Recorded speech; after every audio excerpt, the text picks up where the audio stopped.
The average human spends approximately 33% of their entire life in the workplace. As a result, the workplace and our job are major determinants of our sense of well-being, purpose, mental and physical health, and our overall quality of life. I'm sure there are many times when many of us have experienced something really bad or negative at work, and we take it along with us for several days, or at least we take it home with us. It affects the way we feel, it affects the way we interact with our friends and our family at some time. So work is really, really important to our sense of well-being, to our mental and physical health, and our overall quality of life.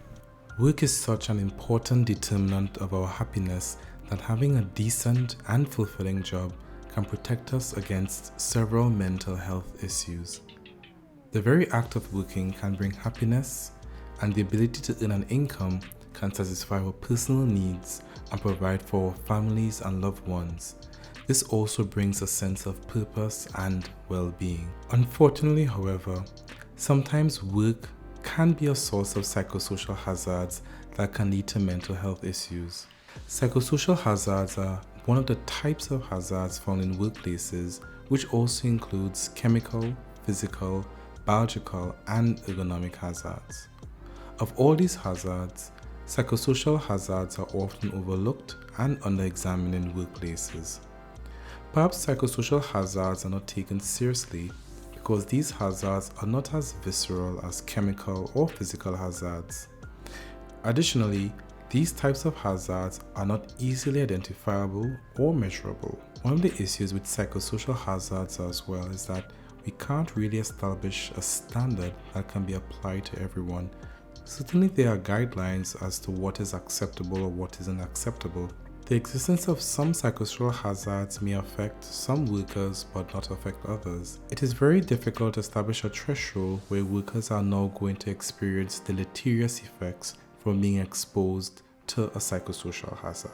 One of the outcomes of this is that it is very difficult to determine objectively when a psychosocial hazard really exists within a workplace. Now, there are elements of psychosocial hazards that are clear, bullying, etc. But let's look at something like workload. What might be an acceptable amount of workload for one may not be an acceptable amount of workload for the other. So it's very subjective aspects of this particular hazard that makes it difficult to really grasp, understand, and control.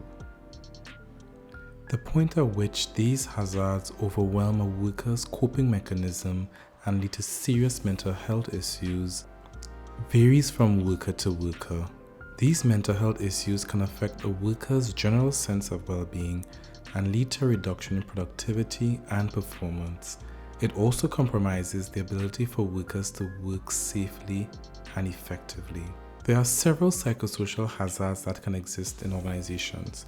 These include unsafe working conditions, excessive workloads, bullying, harassment, discrimination, exclusion, and job security. Mental health issues can also lead to physical health problems. Now, everyone has a right to work in a safe and healthy environment that is free of hazards. Like all of the hazards in the workplace, psychosocial hazards can be controlled and managed. However, there are additional challenges that one should consider. One of the major hurdles is the stigma and sense of embarrassment traditionally surrounding mental health issues. Employees with mental health conditions, regardless of whether its origins are internal or external to the workplace, should be protected and assisted in some way without fearing embarrassment or ridicule. It is important to control the factors responsible for unsafe conditions, excessive workloads, harassment, and other psychosocial hazards that can affect the mental health of workers. The best place to begin addressing psychosocial hazards is with the leadership of an organization. Leaders should demonstrate organizational commitment to reducing psychosocial hazards and mental health issues by developing relevant policies and programs. Managers and supervisors should be trained on how to recognize and respond to psychosocial hazards. They must also have the emotional intelligence and self-awareness to recognize that they themselves may be the source of psychosocial hazards in the workplace. Because psychosocial hazards can be insidious and often misunderstood, It's important that everyone at the workplace is trained to recognize and respond to these hazards.